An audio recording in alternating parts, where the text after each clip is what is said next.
El campo en boca de todos. Podcast. Hola, bienvenidos al Campo en Boca de Todos, el espacio en donde hablamos con expertos de agricultura, ganadería, pesca y todos esos temas que se involucran en el sector agroalimentario. El día de hoy hablaremos sobre el vino y el 43º Congreso Mundial de la Viña y el Vino, el cual se va a llevar a cabo aquí en México. ¿Y quién mejor para hablarnos de este tema y darnos muchos detalles que doctor Enrique Herbert? Doctor, bienvenido y muchas gracias por acompañarnos. Muchísimas gracias, Araceli. Ha sido un honor para mí acompañarles. Muchas gracias, doctor. Bueno, el doctor es científico y está a cargo del comité que representa a México en esta organización y que va a estar dando temas en el Congreso. Platíquenos un poquito más a detalle de lo que implica este Congreso Científico para México. Muchas gracias. Sí, en realidad lo voy a poner, dejo la mejor parte al inicio y la mera mejor parte hasta el final.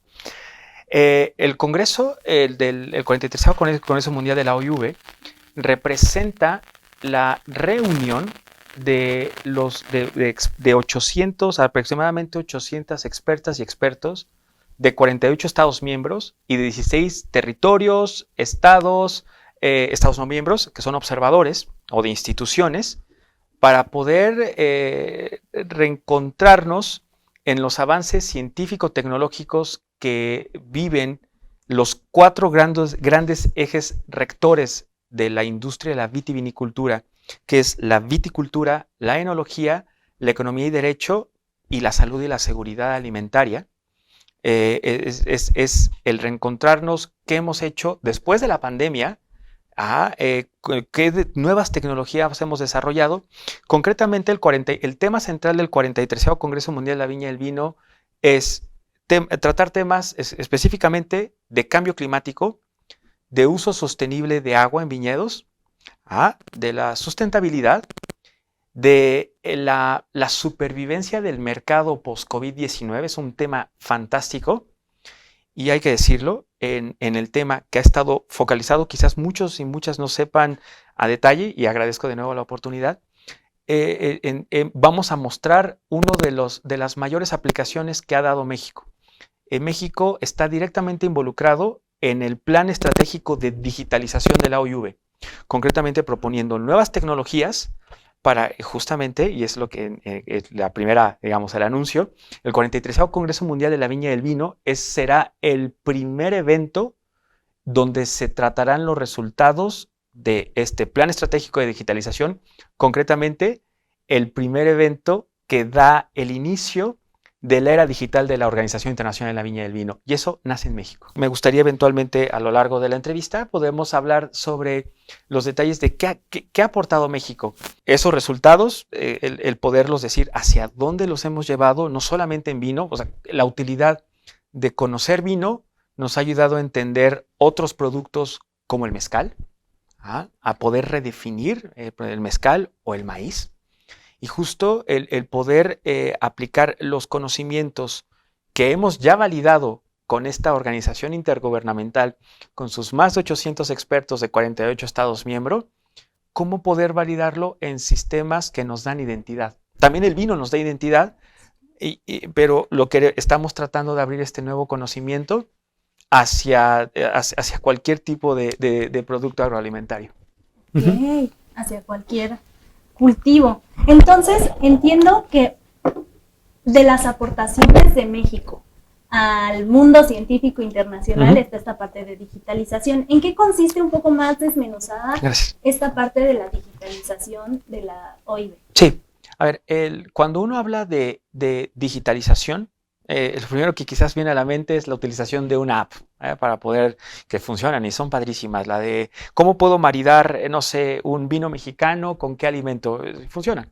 Pero en realidad la digitalización va más enfocada a poder predecir, a poder tener capacidad de predicción de diferentes eventos. Por ejemplo, poder predecir el efecto del cambio climático en sistemas agroalimentarios. Poder predecir si un incendio que directamente no me afectó el fuego, pero cómo el humo afectó mi cultivo. y si ese producto es aceptable para salir al mercado o no. El poder predecir, por ejemplo, enfermedades del terruño, el poder predecir, por ejemplo, ahí empiezo la aportación directa de México. Nosotros, bueno, yo personalmente soy doctor en física, de alguien que hace un físico que hace de metiche un físico. Bueno, a lo que me dedico es a la implementación de nuevos métodos de análisis. Concretamente, hemos podido, desde que reingresamos a la Organización Internacional de la Viña y el Vino en 2017, nos tocó la oportunidad de defender, de estar coordinar, aceptar, que lo aceptaran unánimemente los 48 Estados miembros. La técnica concreta se llama análisis de vinos por resonancia magnética nuclear, que es a lo que mi grupo de trabajo en el Instituto Politécnico Nacional nos dedicamos, a resonancia magnética nuclear. Lo que logramos hacer es publicar ese método en el Compendio Internacional de Métodos de Análisis, y con esa tecnología y con el uso de inteligencia artificial, lo que hacemos es, ahora podemos distinguir orígenes geográficos, podemos distinguir variedades, es decir, yo puedo saber si ese vino es Merlot, o si es un Cabernet Sauvignon, o si es un Chasselas. Puedo saber con precisión sin saber previamente si es del tener a la uva presente. Podemos también determinar justo si con esta huella digital mi muestra, mi vino, fue afectada por efecto de cambio climático, si necesita mayor o menor riego de agua, si fue estresado o no. Y justo en lo que estamos ya al publicar esta metodología y tomando en cuenta el estado o la capacidad de convocatoria intergubernamental que tiene la OIV, entonces en este momento ahora estamos construyendo bases de datos digitales, a lo que llamamos Big Data, para poder avalar, es decir, tener una huella geográfica, por ejemplo, del vino de Baja California, un Merlot de Baja California, respecto a un Merlot de Rioja. Entonces, el poder inequívocamente dar un distintivo geográfico. Lo confirmamos en el Congreso y está completamente atestado. La OIV reafirma que la base de datos mexicana de vinos mexicanos hoy en día es la más grande y la más robusta. La vamos a mostrar a la comunidad internacional. Estamos abriendo también el debate para nuevas complicaciones, nuevas temáticas. Estas grandes bases de datos, ¿de quién son? ¿A quién le pertenecen? ¿Quién define la política de administración, lo que se llama el data management, o el data sharing también? ¿Cómo se administran? ¿Quién conserva? ¿Cuáles son las restricciones de esas? Y eso no existe. Y el Congreso Mundial de la Viña y el Vino en México será el primer foro mundial de la toma de decisiones de estos nuevos resultados digitales de tecnología que nació en México, que avalamos a nivel mundial y que ahora estamos utilizándola para poder construir lo que hoy por hoy, sin ninguna duda, es la base de datos agroalimentaria más grande de la historia. Eso es lo que estamos haciendo ahorita. A veces no nos imaginamos todo lo que sucede detrás del campo. A veces vemos el campo y decimos, pues lo siembran, lo cosechan, lo transforman y ya. Pero no estamos conscientes de cómo la ciencia tiene que ver en el sector agroalimentario, de cómo la ciencia aporta para mejorar, para desarrollar nuevas variedades, para desarrollar nuevas tecnologías que permitan que, como lo platicábamos, esta actividad evolucione junto con nosotros. Hace ratito bien comentábamos que la pandemia vino a forzar la entrada al mundo digital, a acelerar, porque pues íbamos avanzando con ella poco a poco, pero esto generó esa necesidad de ya involucrarnos en la parte digital y de ya hacerla parte de nuestra vida y de nuestras actividades. Entonces, el que usted ahorita nos esté diciendo que México tiene la base de datos más robusta, más completa, más grande a nivel mundial, pues es un tema de orgullo. Gracias. Completamente, porque son temas que no tenemos en el radar. Y gracias, y efectivamente el objetivo es, ahora, tenemos esta base de datos que ya validamos, ya hubo un grupo de expertos de todas las partes del mundo que dijeron, esa tecnología que sí, es cierto, la han propuedo, ha sido trabajado por varios estados miembros, pero la forma de la receta de cocina para poder obtener estos datos, procesarlos y justo tener un resultado legible, eso es hecho en México. Nace con los vinos, nace con una industria que tiene suficientes controles, que justo también parte de la OIV es hacer, un ambiente de armonización en todo sentido, en la viticultura, en la enología, en la economía, en la regulación, en la salud. Entonces, tenemos avales por todos lados. Y ahora viene un tema muy interesante, y lo hemos ya publicado. Tenemos una publicación en una revista de corte internacional, una editorial suiza, en donde validamos que también podemos hacer la misma base de datos en otros productos, por ejemplo, en mezcal. En ese estudio lo que hicimos fue el comparar cómo se ve la base de datos de 3 regiones, Baja California, Coahuila y Querétaro. Se ve, de hecho, la precisión de la base de datos es del 96%, es bastante buena. Y justo cuando hacemos exactamente lo mismo con mezcales de Puebla, de Oaxaca y de San Luis Potosí, entonces esa capacidad de precisión baja. Y lo que quiere decir ahí es que hay todavía prácticas que podemos notar con esta inteligencia artificial. Por ejemplo, el hecho de que algún maestro mezcalero de una región se vaya a otra, tome un material vegetal, a un agave, de una especie en particular, la tome, se la lleve a su región, haga la cocción, la fermentación y la destilación y lo venda como un producto originario de esa región en donde el material vegetal viene de otra, eso lo puede detectar la base de datos. Eso es digitalización. Entonces, abrimos el panorama para poder tener una nueva redefinición. No me quiero meter quizás con las denominaciones de origen o con las identificaciones geográficas, que es un tema un poco fuera de mi alcance, pero sí lo que estamos haciendo, lo podemos decir, es con regiones de vino que utilizan apelaciones de origen controlado. Entonces, estamos revalidando la apelación de origen controlado con resonancia magnética nuclear, inteligencia artificial, creado aquí en México, y justo el Congreso es el foro ideal para poder discutir qué tan viable es poder trasladar esta tecnología más allá del vino. Por eso es importantísimo para nosotros también. Sí, no va a estar solo enfocado a todo lo que pasa en el vino, sino cómo la tecnología que se está utilizando o se está desarrollando para vino, cómo puede también beneficiar otros cultivos y otros productos. Exactamente. Sí, exactamente. Y no solamente en muestras que lo que denominamos en el área en estado líquido, que son fantásticas, claro, pero también tenemos ya una pequeña base de datos, pero nada despreciable y muy precisa, de autenticidad geográfica de maíces.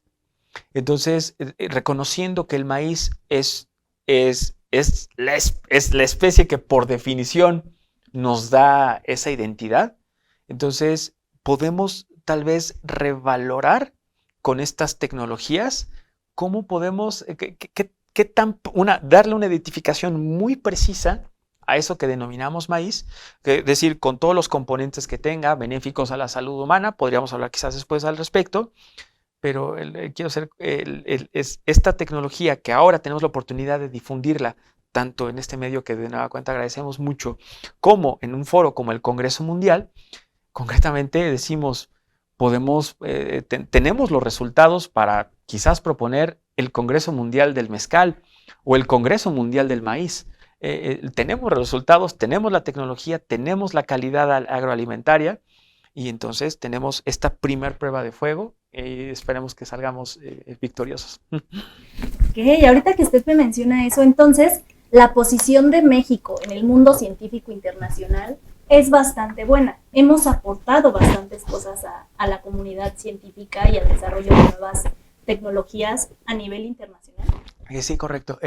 No solamente el uso de resonancia magnética nuclear con inteligencia artificial, puedo hablar quizás de otros 2 ejemplos de tecnología mexicana, de colegas de la delegación. Hemos, por ejemplo, participado en el primer ensayo a gran escala de reducción de grado alcohólico. Platico brevemente, es un tema fantástico. Por cambio climático, las uvas, las Vitis vinifera, tienen un incremento de azúcares. Esos azúcares se van a convertir en etanol, en alcohol. Si yo tengo mucho azúcar por cambio climático y hago una fermentación estándar, voy a tener un vino con un alto grado alcohólico, que de entrada los impuestos no lo van a dejar sobrevivir tan fácilmente, pero eventualmente también van a ser productos nocivos para la salud. Alemania, por ejemplo, ellos empezaron a hacer la utilización de una tecnología basada en organismos genéticamente modificados. También es un tema muy polémico. Sin embargo, por la naturaleza de México de proponer estrategias alternas, respetando mucho las posturas actuales del uso de organismos genéticamente modificados, hicimos un ensayo a gran escala, a diferencia de lo que hizo Alemania, que lo hizo en pequeños fermentadores. Nosotros lo hicimos en producción de bodega. Quien lo hizo fue Casa Madero, lo hizo en su momento Monte Schanik, ahora también en Santo Tomás.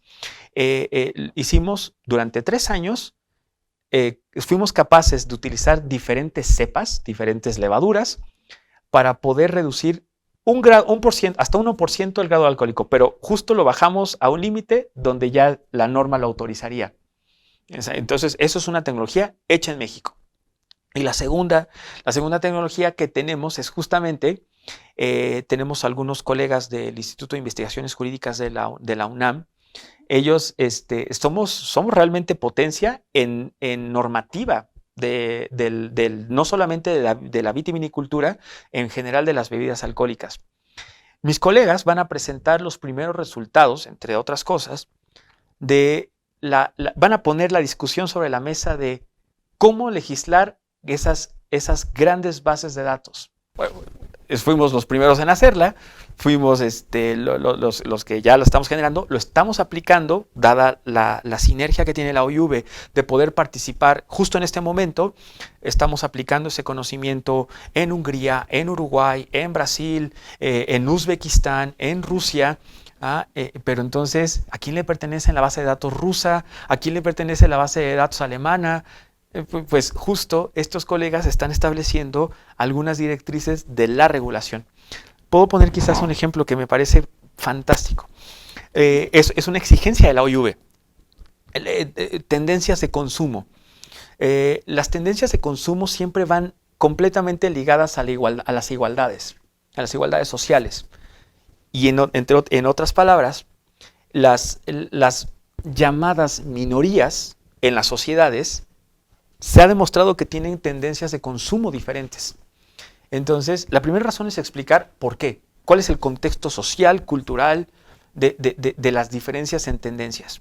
Y justo este congreso, con expertos mexicanos y mexicanas, van a mostrar, por ejemplo, hay un trabajo fantástico de Baja California, que van a hablar sobre las tendencias de consumo de vino de mínima intervención en comunidades indígenas, ellos que producen su propio vino. ¿Cuáles son sus tendencias? ¿Qué buscan? Para también incluirlos en la gama de tendencias de consumo.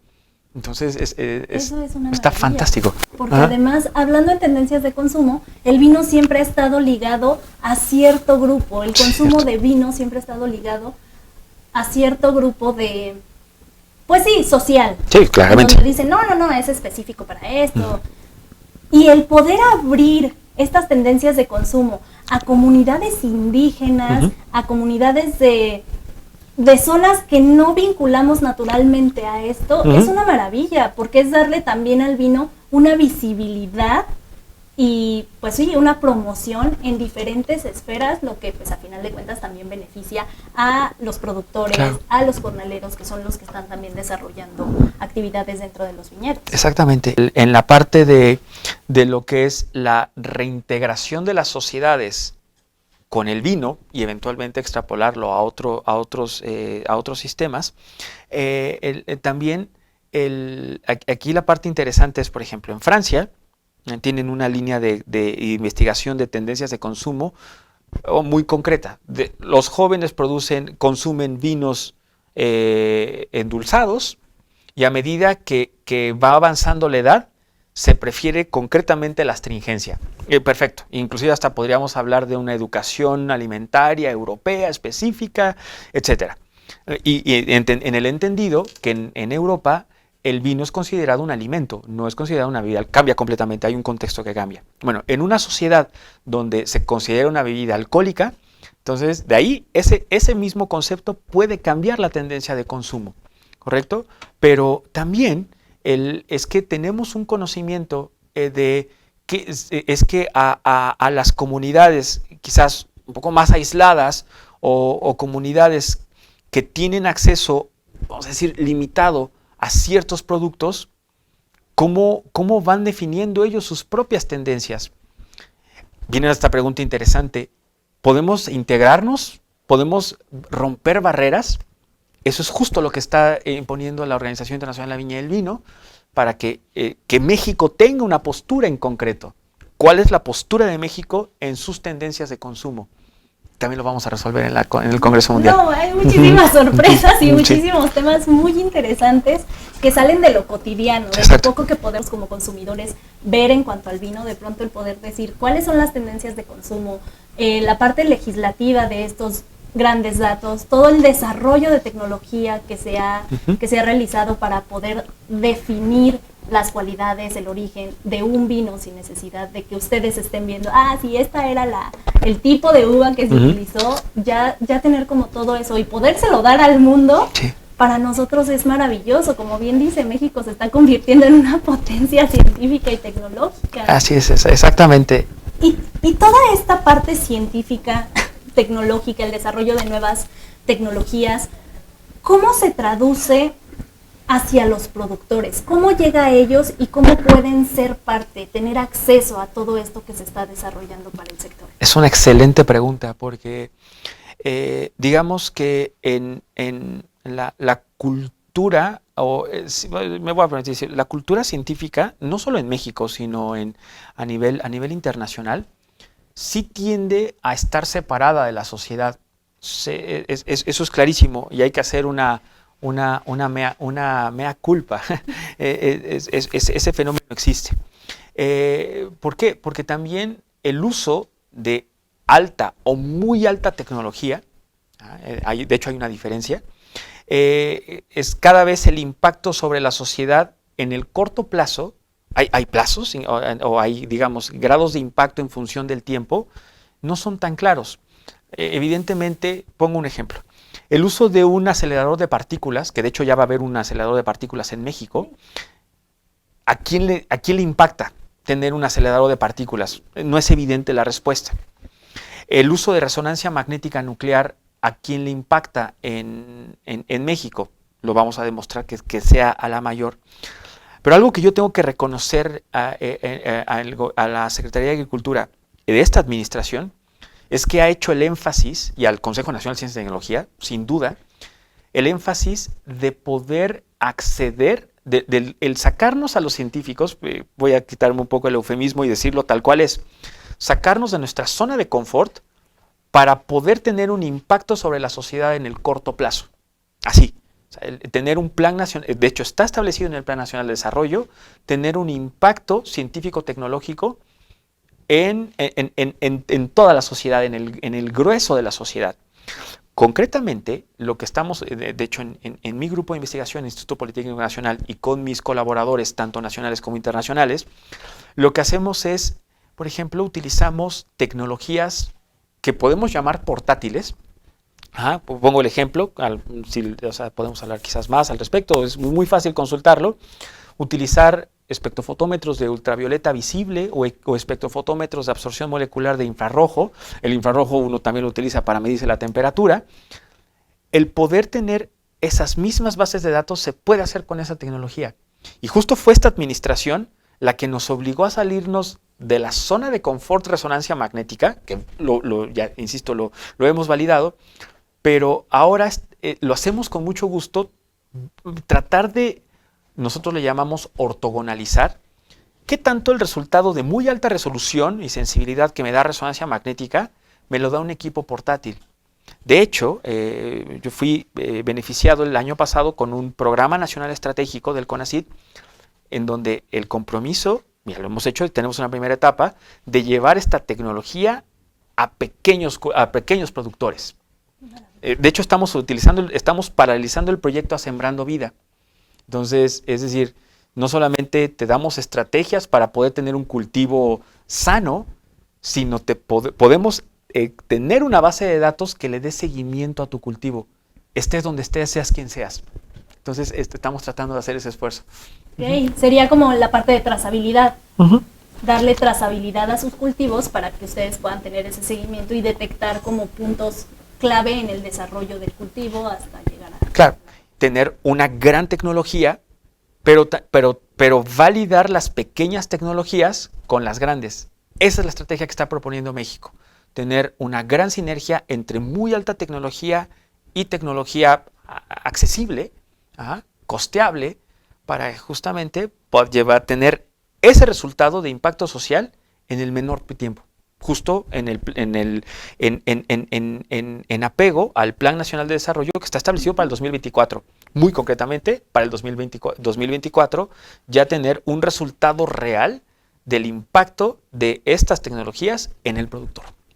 Okay. Sí, eso es maravilloso porque justamente lo comentábamos. De pronto vemos tan alejada la ciencia del campo y creemos que son cosas aparte. Pero en realidad todo lo que se desarrolla en los laboratorios, toda la parte científica de investigación que ustedes realizan, pues impacta de alguna manera, aunque a veces no lo veamos o no sea tan sencillo verlo, pero sí genera un impacto dentro del sector.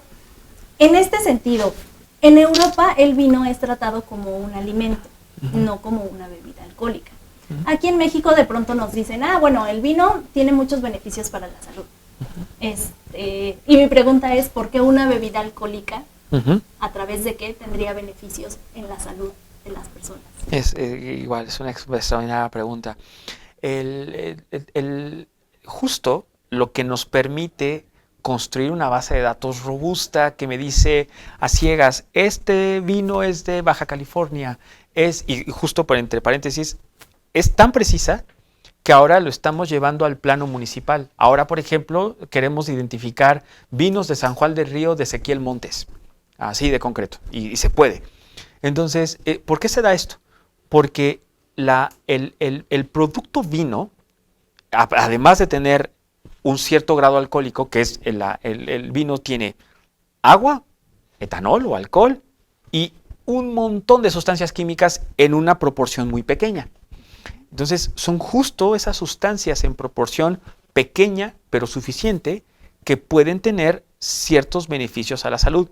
Sin embargo, hay que decir que la Organización Internacional de la Viña y el Vino tiene inclusive una comisión, en la Comisión de Salud y Seguridad, que plantean, que promueven investigaciones sobre cuál es el efecto real del vino en la salud y, sobre todo, desmentir todo aquello que se dice del vino que da un beneficio a la salud que en realidad no lo es.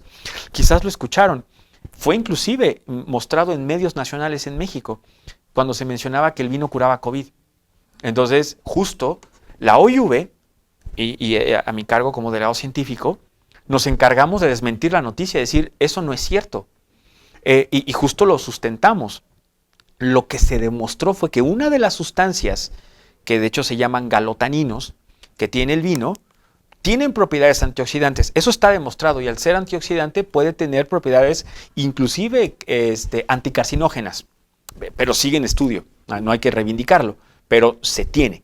Sin embargo, la extrapolación de que estas sustancias complejas, que decía concretamente galotaninos, tengan algún efecto sobre SARS-CoV-2, eso nunca se demostró.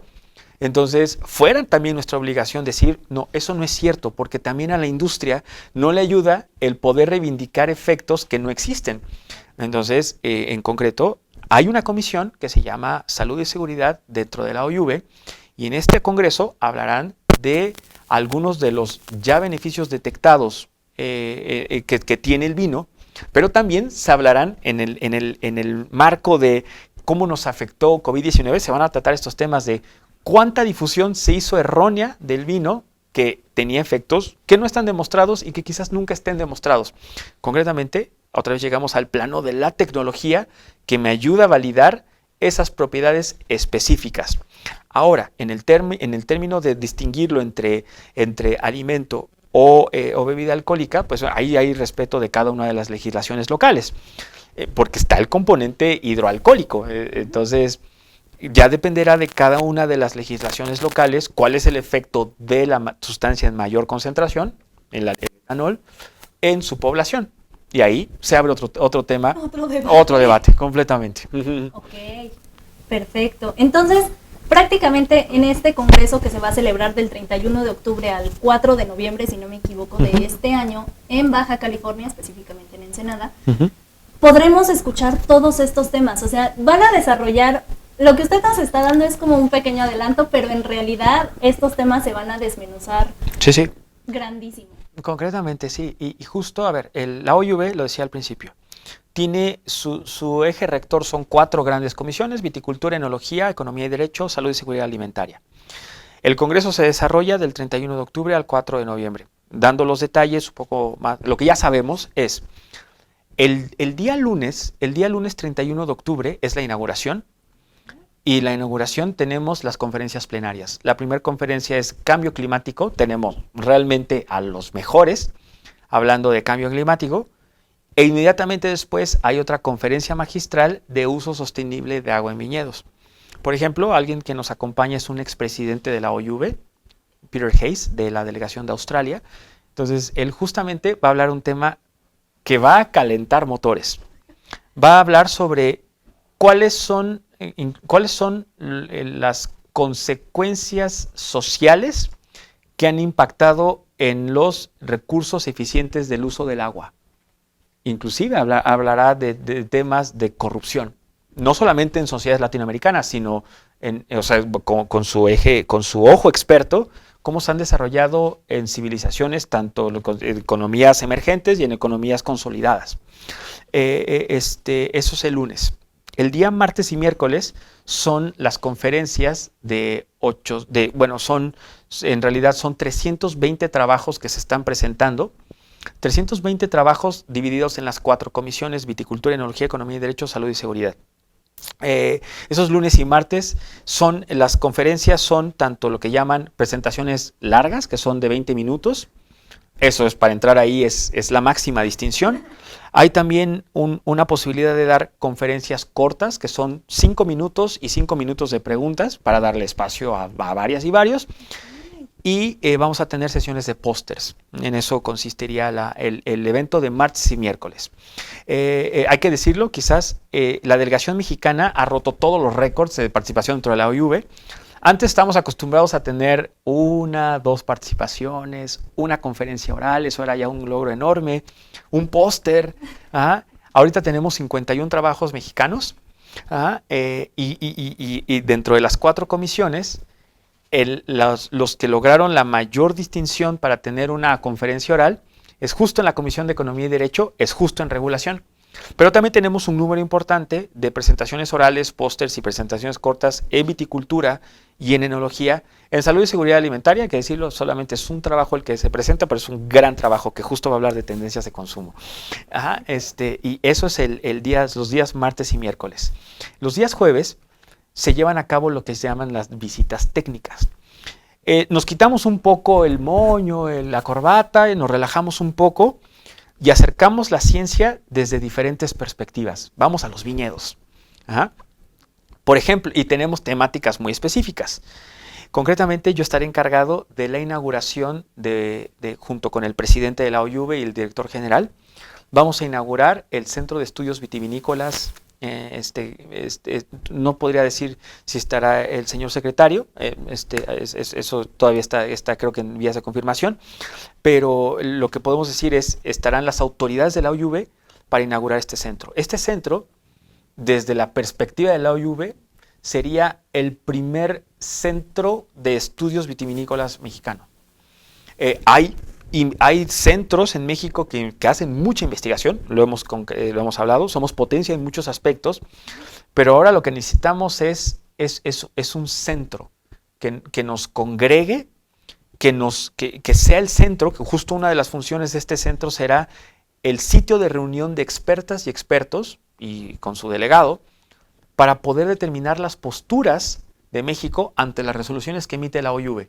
Es Es decir, preparar la parte técnica antes de ir a las reuniones de expertos, que eso ahorita lo hablaremos.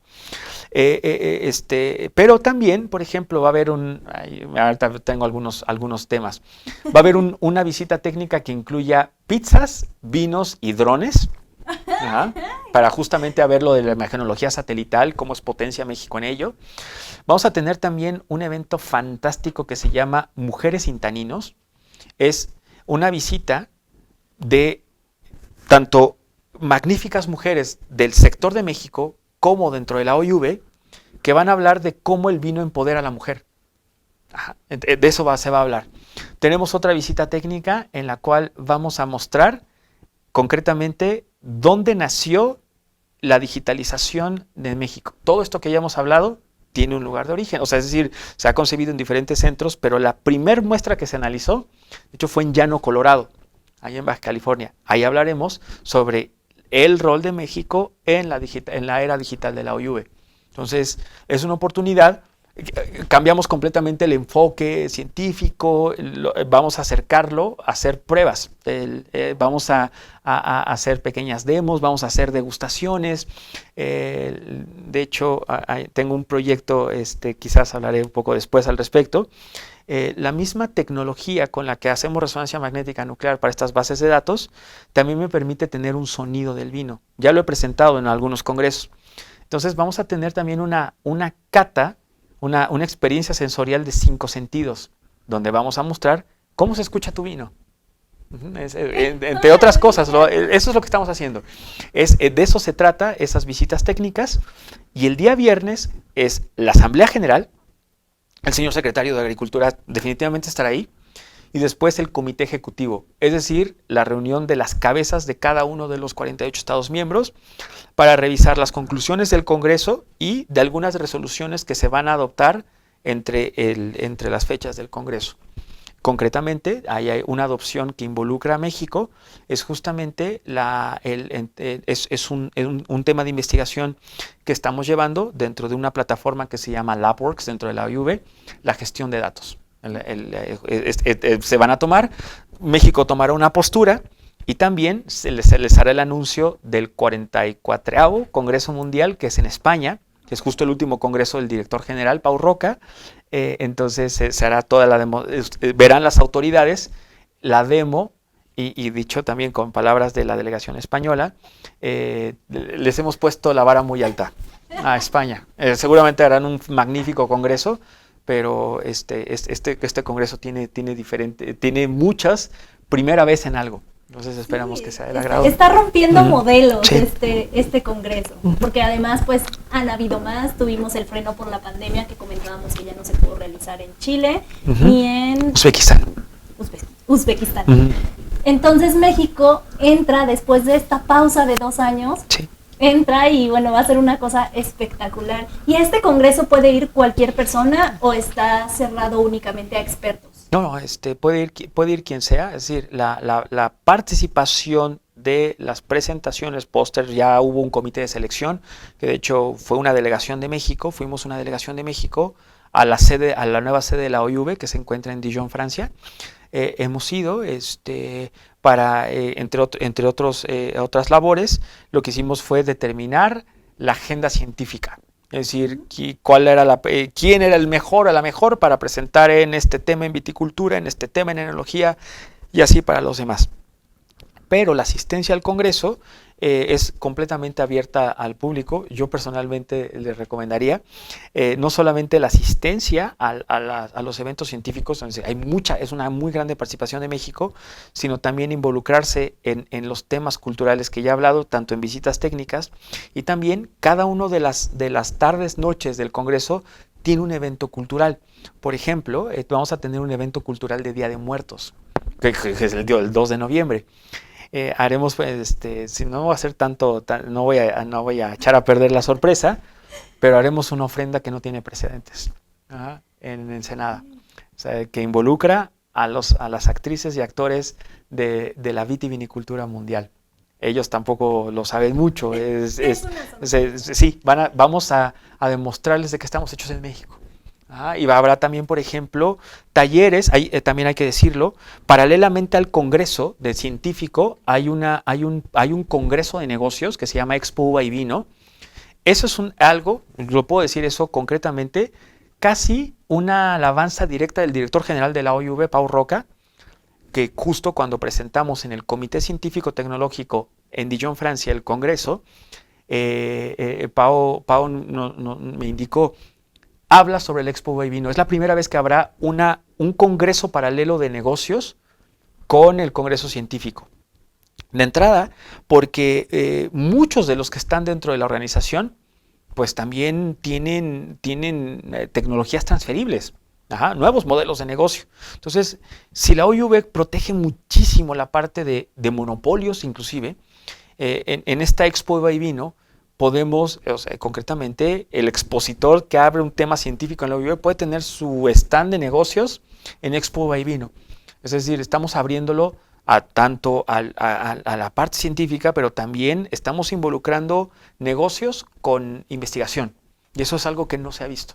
Entonces, en los días que será, esto será en el Baja California Center, que está en Rosarito. Formalmente, todo el evento cultural estará en Ensenada, concretamente, y eso, es decir, fue un tema difícil, decir, hay que trasladarse todos los días de Ensenada a Rosarito, pero no fue ningún inconveniente, ya tenemos toda una logística. Ahí personalmente yo agradecería al gobierno del estado de Baja California, a su gobernadora, al presidente municipal de Ensenada, han hecho una gestión estupendísima para que eso que se veía un problema, se vio ahora como una oportunidad.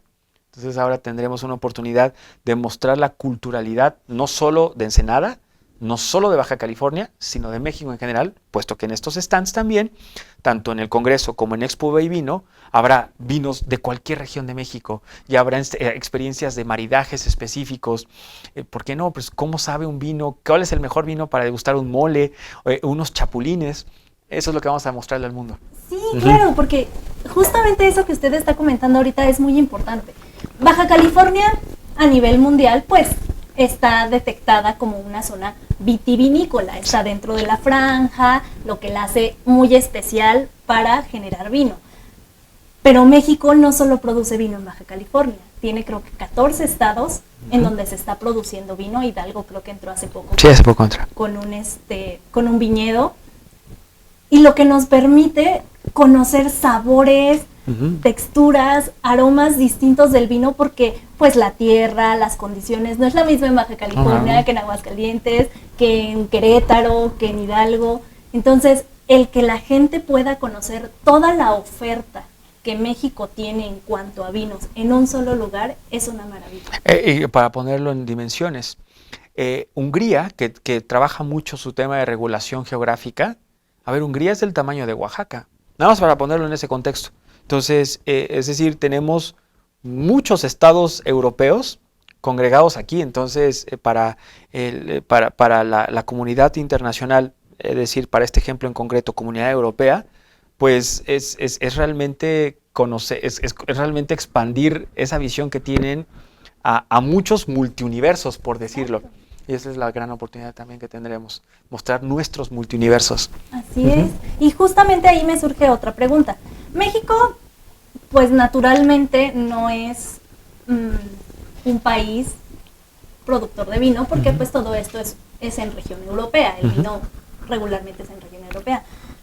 ¿Cómo compite México en tema científico, productivo, con esos países europeos, con esos países que tienen una tradición de años y que podríamos decir que México es relativamente nuevo en el tema del vino?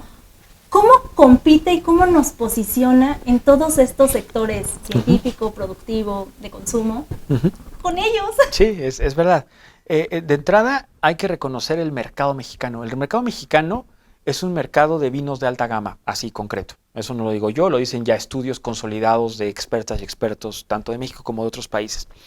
El mercado mexicano es de vinos de alta gama. Entonces, no sé, por fortuna o desgracia, esto genera ciertos monopolios. No diré quizás nombres, pero quizás la comunidad los conoce. De entrada, el reconocer nuestro mercado, y justo, como usted lo menciona, respecto a otros mercados, primero nos ayuda a reconocer nuestras limitaciones.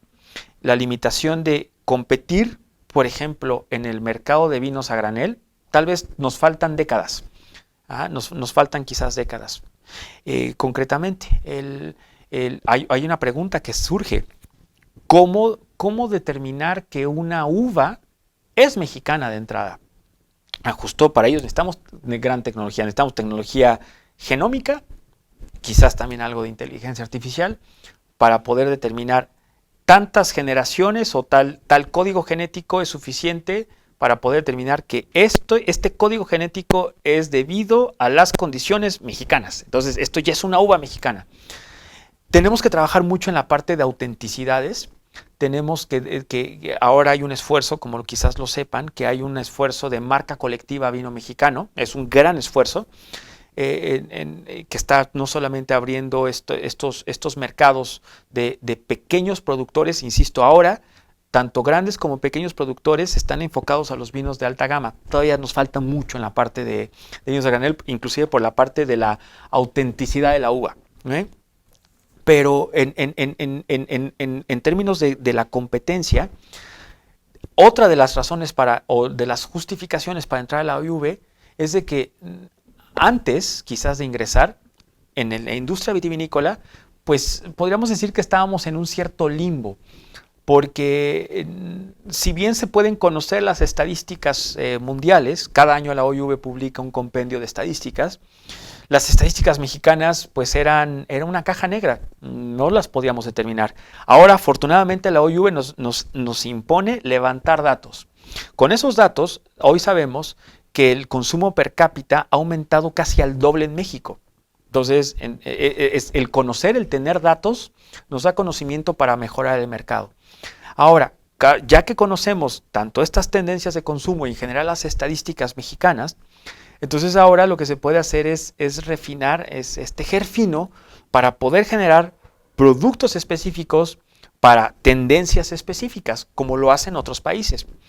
Y en la competencia o el modelo atractivo que queremos darle a la comunidad vitivinícola mundial es de que, a diferencia de estas disputas ya conocidas de identificaciones geográficas, de denominaciones de origen impuestas por una oficina de patentes, ahora estamos otorgando pruebas científicas robustas para poder decir, aquí ya no te puedes escapar, esto es un vino, estos son los mínimos criterios de calidad.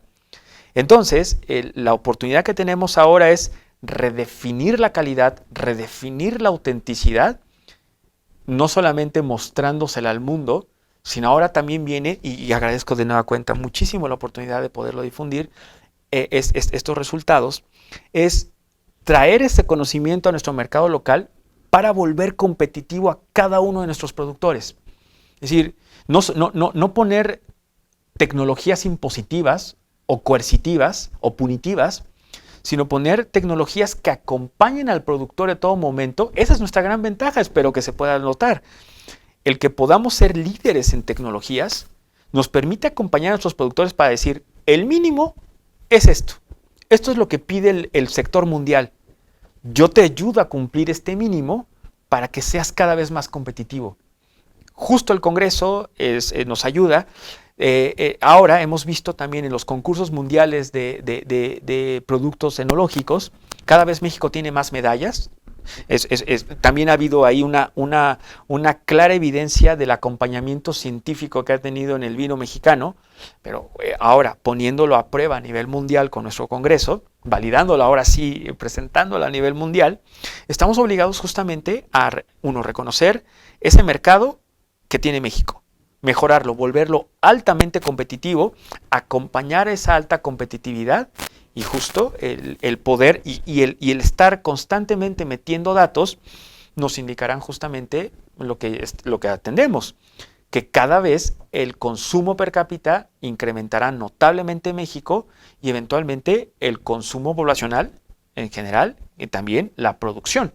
Así como fueron casos de éxito como Chile, como Argentina, que si bien ellos ya tienen una cultura de muchos más años, concretamente el mercado chileno, ellos sí tienen un mercado de granel muy específico, ¿no? Entonces, identificamos que en granel quizás tenemos todavía muchas oportunidades que mejorar, pero en los vinos de alta gama ya estamos demostrando que podemos acompañar a nuestros productores para hacer los mejores vinos del mundo.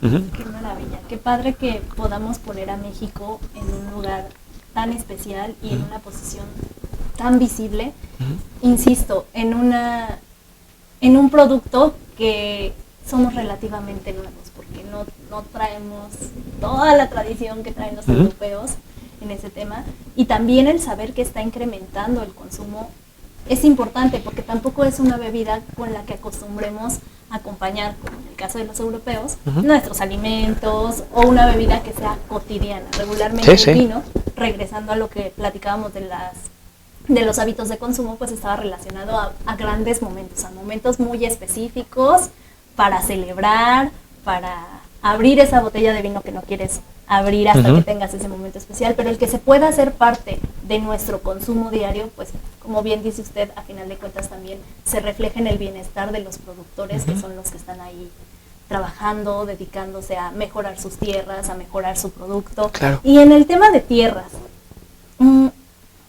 ¿qué hace tan especial las regiones de México? No solo Baja California, sino las demás regiones que se están abriendo paso en el tema de vino. Gracias, muy buena pregunta. Concretamente son los microclimas, de nueva cuenta, es decir, solo en Oaxaca, que ponía el ejemplo del tamaño de Hungría, pues tenemos un universo de climas. Entonces los microclimas mexicanos son muy benévolos, no solamente, ustedes lo saben, para el sistema vid, sino para otros tantos sistemas. La diversidad de estos climas realmente nos vuelven competitivos. Ahora, los terruños. En la cuestión de los terruños, ciertamente vemos enormes áreas de oportunidad, pero hay que decirlo, nos falta mucho por conocer de nuestros propios terruños. Pongo un ejemplo muy concreto de una investigación que llegamos a validar inclusive dentro de la OIV. Los límites máximos de plomo. Si bien ahorita las normas internacionales nos dictaminan que el nivel de plomo tiene que estar en lo que se permite 10 veces más en México, ahí hay una cuestión de regulación que tendríamos que sentarnos con nuestros pares, pero sabemos, o sea, al menos ya sabemos cuánto plomo hay, pero justo en cuestión del incremento de tecnología, por ejemplo, ahorita alguien hace un muestreo, así, toma una porción del terroir y lo analiza y tengo tanto de cadmio, tanto de plomo, tanto de zinc, etcétera. Perfecto. Pero ahora justamente tecnología también, no mexicana, esta de otros países, concretamente creo de española, ha determinado que existen gradientes de metales en el suelo. Eso no lo conocemos en México. Hay que empezarlo a hacer para poder explotar nuestros propios terruños. De nueva cuenta, los microclimas que diversifican mucho el terroir es lo que nos ha ayudado. En donde tendríamos una desventaja es, si hay un impacto por cambio climático, puede pasar de todo. Y pongo este ejemplo. Lo decía hace poco Pau Roca en una entrevista en televisión francesa. Él decía que el cambio climático es una oportunidad para los Estados miembros.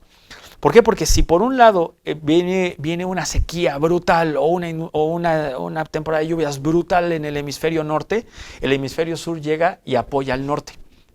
O el occidente apoya al oriente. Y esto es lo que hacen, el poder concretar estadísticas de todos los países Estados miembros de la OIV y de los observadores. Yo estoy viendo que Turquía tiene un decremento. Bueno, a lo mejor ese decremento lo puede compensar el sector mexicano. Por eso es importante esta sinergia internacional y todas estas tecnologías de las cuales hemos hablado. Pero en sí también este beneficio de apoyarnos, o sea, por un impacto en cambio climático, lo que sí podemos saber al momento es, si alguien se ve perjudicado por el cambio climático, sabemos que México puede entrar. Pero todavía lo que no sabemos, porque nos falta todavía ese acceso, ese último paso a acceder a todos los ramos de la tecnología, el poder decir cómo podemos aportar en un periodo específico los productos mexicanos a nivel internacional. Y entonces es ahí en donde, de nueva cuenta, entra todo el plan estratégico de digitalización. La idea concreta es no solamente con estas tecnologías, sino todo lo que involucre tecnología basada en inteligencia artificial, es saber en tiempo real lo que está ocurriendo en todo el mundo. Entonces, cuando sepamos eso y sabemos que México es líder mundial en ello, podemos decir, este terruño o esta parte geográfica de México puede entrar a compensar el mercado, no sé, burgoñés, con los vinos equivalentes de lo que está esperando una tendencia de consumo del mercado burgoñés. Entonces, el interconectar todos estos datos, ya lo hicimos con esta alta tecnología, con esta combinación de muy alta tecnología con inteligencia artificial.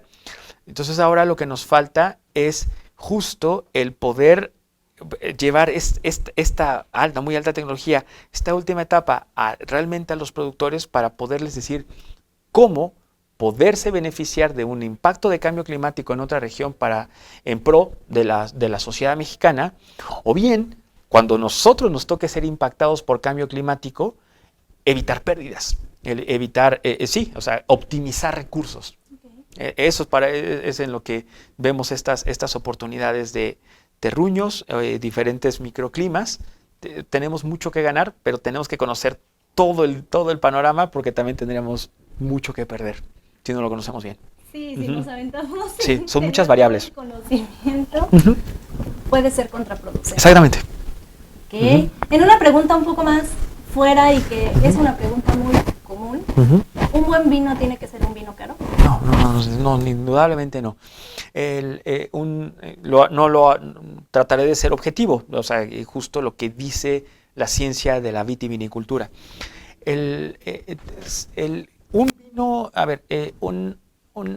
vino que se denomina caro, formalmente lo que tiene son cargas de moléculas muy específicas, que son estos famosos polifenoles, concretamente, los trataré de pronunciar, se llaman L-agitaninos, galotaninos, procianidinas o proantocianidinas. Son estas moléculas muy complejas que le dan al vino, le dan cuerpo, le dan boca, le dan aroma, le dan complejidad. Entonces, es cierto que la presencia de estas moléculas podría estar ciertamente asociado al carácter económico, es decir, al peso económico, cuánto cuesta. Pero en realidad, el definir un costo de un vino es todavía una ciencia cienciamente, sin ofender, es subjetiva. O sea, tiene que venir una persona altamente entrenada en ciencia sensorial, o sea, en ciencia que le llaman también organoléptica, y un poco está en desuso ese tema, ese concepto, para poder determinar esa calidad. De nueva cuenta, ahora con esta nueva tecnología que acompaña, no sustituye a sommeliers ni nada, es una tecnología que va acompañando, que tiene otros propósitos para definir orígenes geográficos, variedades, etc. Pero, es decir, podemos también el poder determinar mediante pruebas científicas la presencia y la concentración, la cantidad que podrían tener estas moléculas que darían esa cierta complejidad al vino. En concreto, hay vinos poco complejos que son extremadamente caros, por ejemplo, ahorita pondré un ejemplo, y también hay vinos que son extremadamente complejos y son muy baratos. Entonces, en realidad, si hablamos de complejidad, es decir, en términos de gusto al consumidor, hay vinos económicos que son fantásticos. Ahora, por ejemplo, ¿en dónde también se determina el precio? En 2021, de nueva cuenta sirven las estadísticas, hubo una baja en la producción a nivel mundial, particularmente en el hemisferio norte. Ha sido una de las peores. La única que se superó en ser peor fue 2013. 2013 ha sido el peor año de la vitivinicultura en el hemisferio, en el hemisferio norte. Sí, o sea, Europa, Américas del Norte, etc. Entonces, justo, porque hubo de hecho un periodo muy largo de sequía, y eventualmente hubo lluvias tardías. O sea, fue un desastre. En ambos años fue algo parecido. Entonces, el encontrar una etiqueta 2021 en muchas bodegas europeas, solamente por el hecho de la baja producción, eso le incrementa brutalmente. Eso no significa que sea un vino bueno, es simplemente un vino de colección, digámoslo, porque es un vino que se produjo en una temporada muy adversa. Entonces, de eso también depende.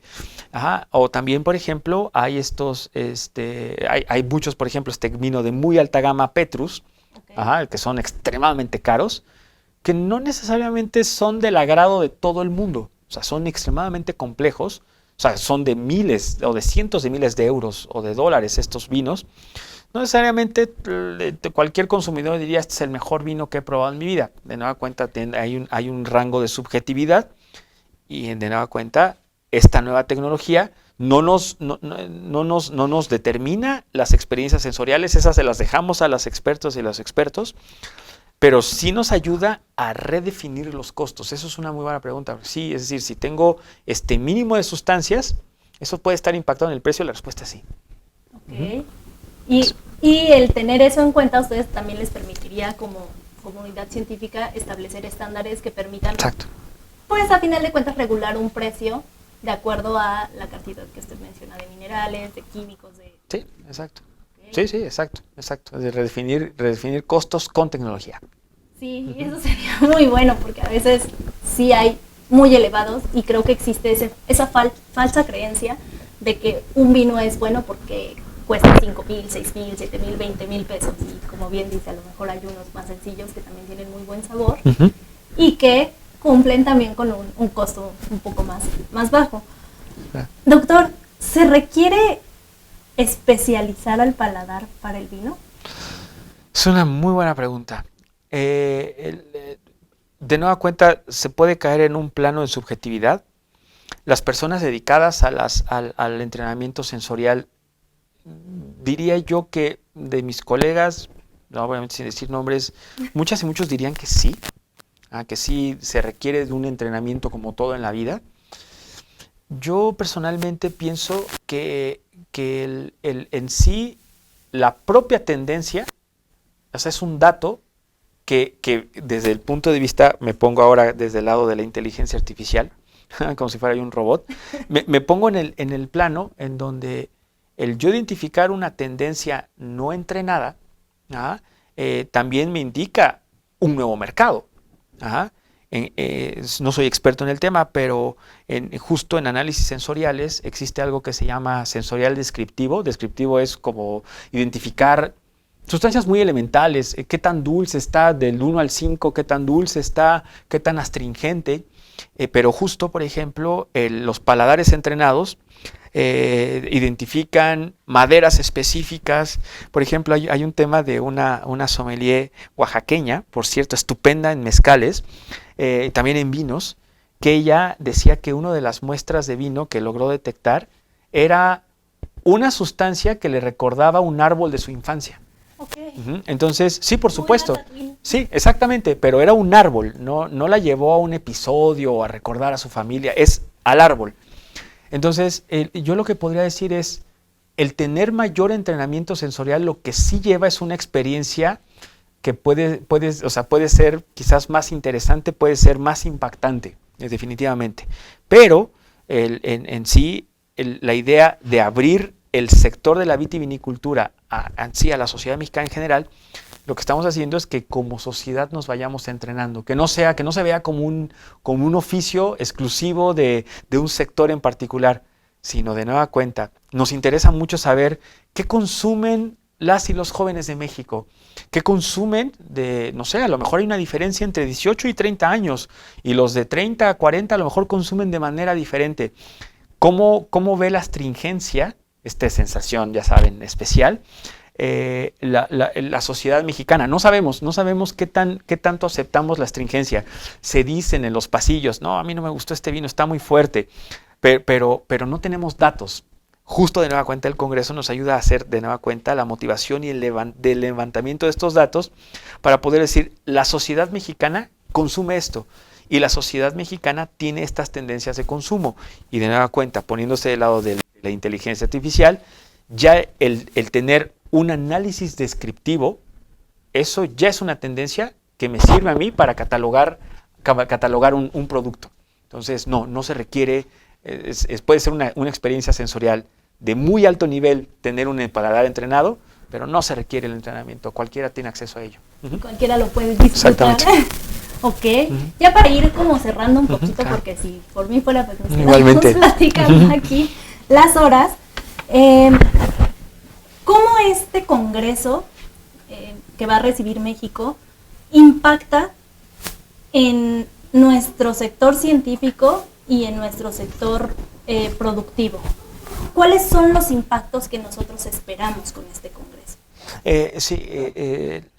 La expectativa es, en términos en el rango científico, lo que prevemos es no solo la consolidación de México en estas tecnologías, sino el poder tener los mecanismos para poder transferir estas tecnologías a diferentes sistemas.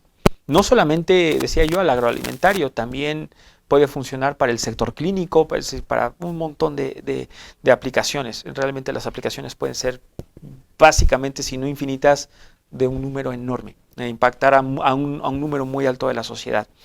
Pero concretamente, en uno de los temas que se van a platicar en el Congreso, decía yo, ya vamos a presenciar el inicio de la era digital en un sector. Van a ser en México. Nos hemos ganado ese puesto en la historia, y eso hay que presumirle. Pero nos da también un gran compromiso. Naciendo aquí la era digital de un sector, estamos comprometidos a retroalimentar ese sector digital año con año. Entonces, justo, algo de lo que quizás estaremos hablando año con año será cómo va el tema de las bases de datos de vitivinícolas, cómo va la legislación de las mismas, cómo va la aplicación a mezcales, a sotoles, a tequilas, cómo lo estamos transfiriendo a la sociedad. Entonces, espacios como estos nos son fundamentales para que se conozcan y existan esas fuerzas motrices de empezar a decir, oye, ¿cómo se hará esto? A dar los pasos específicos para poder transferir estas tecnologías. Concretamente, sí, no solamente lo estaríamos transfiriendo en sectores mexicanos. Las tecnologías que estamos mostrando se aplicarían a muchos sistemas productos de al menos de los 48 Estados miembros de la OIV. Entonces tiene un impacto realmente enorme. Queremos decirle a la comunidad que México sabe hacer ciencia, tecnología e innovación, que sabemos transferirla, que sabemos defender proyectos, es decir, de hecho, concebir proyectos desde sus primeros inicios hasta llevarlo a normas internacionales, es decir, México especializado en toda esta maquinaria, y también en el impacto en la producción que usted mencionaba. Porque al final, justo, hay tres cadenas concretas que tiene el sector vitivinícola y se deben de tener equivalentes en diferentes sistemas. Los viñedos, las bodegas y la distribución.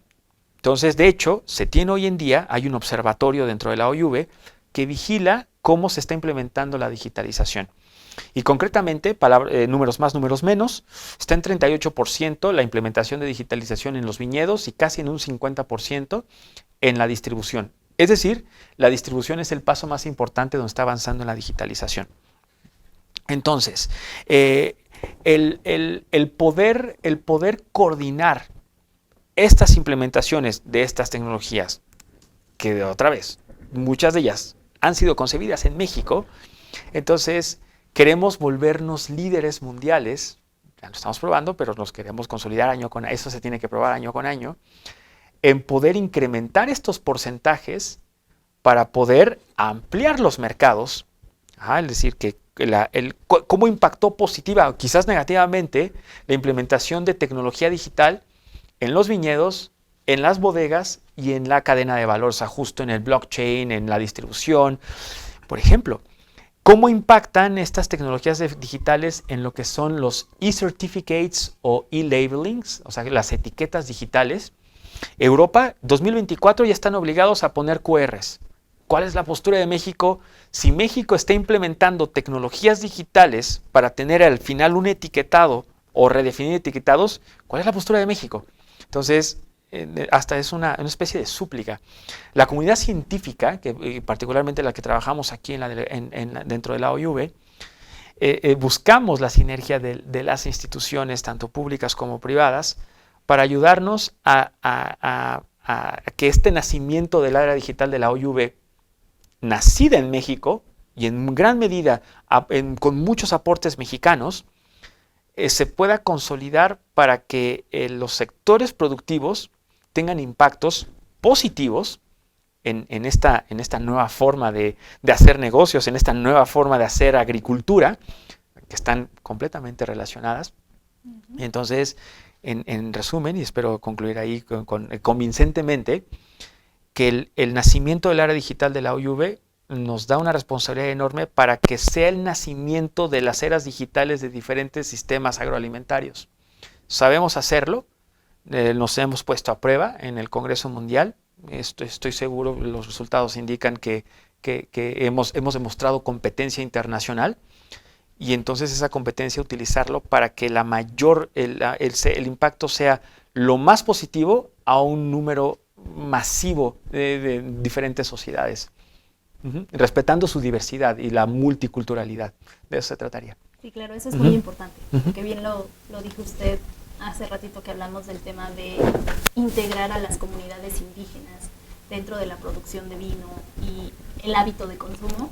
Creo que eso es muy importante, respetar ideologías, respetar procesos, respetar culturas y poderlos integrar a todos para un crecimiento homologado del sector. Exactamente, sí. Perfecto, doctor. Le agradezco muchísimo. No, soy yo el agradecido. Le agradezco mucho que haya venido a visitarnos para poder contarnos más sobre las sorpresas que hay en el Congreso. Evidentemente nos ha dejado con muchas ganas de estar en este Congreso para poder conocer todo lo que México tiene que ofrecer al mundo y lo que el mundo tiene que ofrecerle también a México. Exactamente, sí. Estamos listos, esperamos 31 de octubre al 4 de noviembre en Ensenada, Baja California.